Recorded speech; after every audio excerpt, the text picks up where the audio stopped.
ஓம் சாய்ராம். என் அன்பு குழந்தையே, இந்த நல்லதொரு காலை பொழுதில் உனக்காக உன் வேண்டுதல் பலிப்பதற்காக, உன்னை பார்ப்பதற்காக உன் சாயப்பா நான் வந்திருக்கிறேன். உனக்கு எத்தனை தடைகள் வந்தாலும் ஒரே ஒரு முறை மட்டும் இதை கேள். நிச்சயமாக உனக்கான வேண்டுதல்கள் எல்லாம் பலித்துவிடும் என் செல்லமே. இது சாயப்பாவின் சத்திய வாக்கு, அருள் வாக்கு. இதோ உனக்காகத்தான் ஒன்றை சொல்ல உன்னிடத்தில் வந்திருக்கிறேன் என் செல்லமே. உனது வாழ்க்கையில் எப்போதாவது எந்த ஒரு பெரிய காரணமும் இல்லாமல் உனது மனைவி, கணவன், குழந்தைகள் அல்லது பெற்றோர்கள் மீது தேவையில்லாமல் கோபப்பட்டு கத்திக்கொண்டிருக்கிறீர்களா? இதையெல்லாம் நினைத்த பிறகு குற்ற உணர்ச்சியால் வருந்தி இருப்பீர்தானே? உண்மையில் இந்த தேவையற்ற கோபத்திற்கும் அந்த குறிப்பிட்ட சூழ்நிலைக்கும் எந்த சம்பந்தமும் இருக்காது.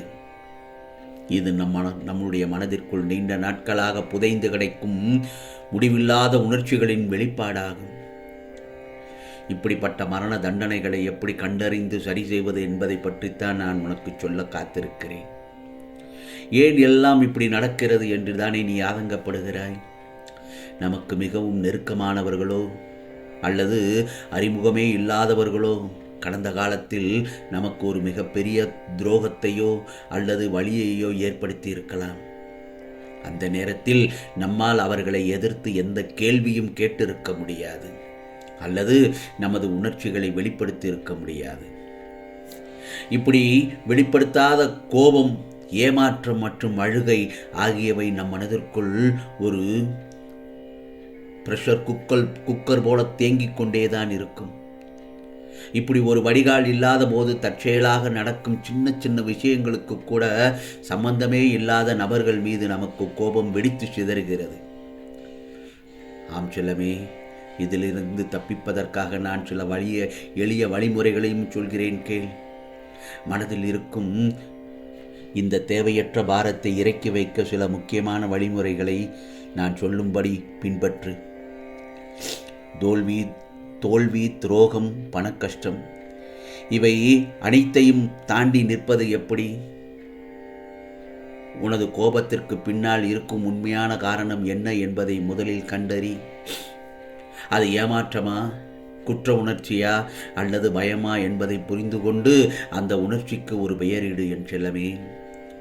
உனக்கு தீங்கு செய்தவர் வந்து மன்னிப்பு கேட்பார் என்றோ அல்லது நடந்ததை நியாயப்படுத்துவார் என்றோ காத்திருக்க வேண்டாம்.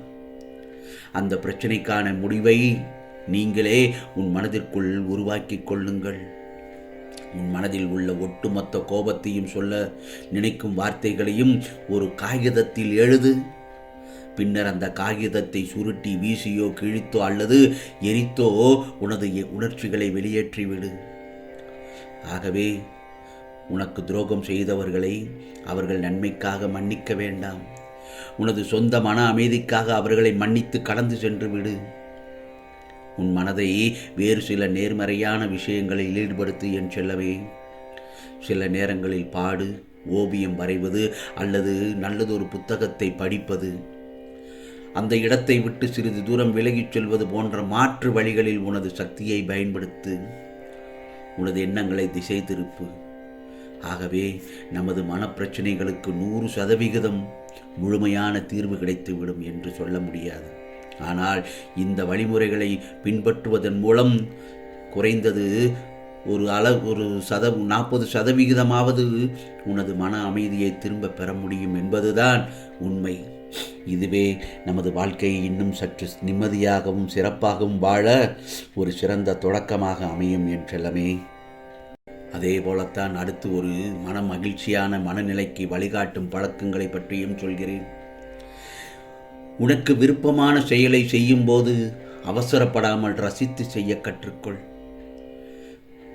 பயணங்களின் போது ஜன்னல் அருகே அமர்ந்து காற்றை ரசிப்பது மனதை அலாதியாக்கும். மகிழ்ச்சி ஏன் அப்பொழுது கடினமாகிறது? எது மகிழ்ச்சியாக்கும் என்பதை கண்டறியும் விஷயத்தில் சில சமயம் மனம் தவறான நிலைப்பாட்டை கொண்டிருக்கிறது.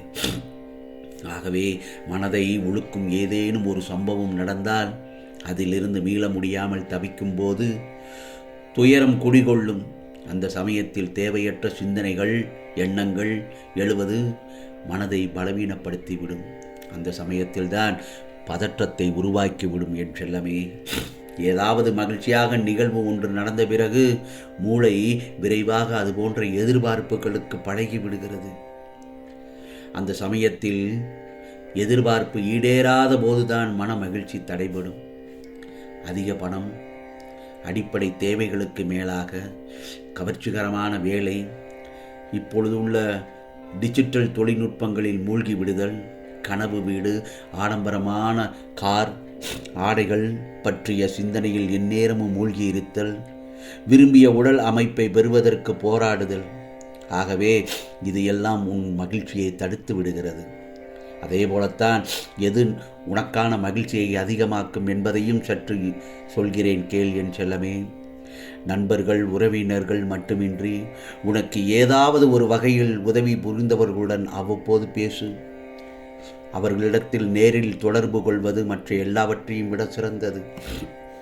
ஆகவே அந்நியர்களுடன் பேசுவது மகிழ்ச்சியை அதிகரிக்கும். அதாவது உனக்கு அந்த யோசனை பிடிக்காவிட்டாலும் கூட அவர்களிடத்தில் பேசு. அவர்கள் முகவரி தெரியாமல் தடுமாறி நிற்கும்போது நீங்களாக சென்று வழிகாட்டுவது ஒருவித மகிழ்ச்சியை உண்டாக்கும்.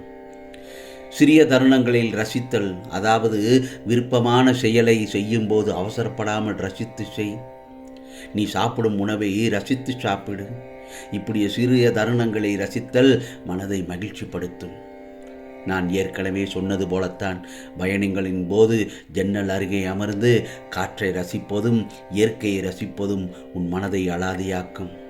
அதே போலத்தான் ஒவ்வொரு நாளும் அன்றைய நாளில் நடந்த முக்கியமான 3 விஷயங்களை எழுது.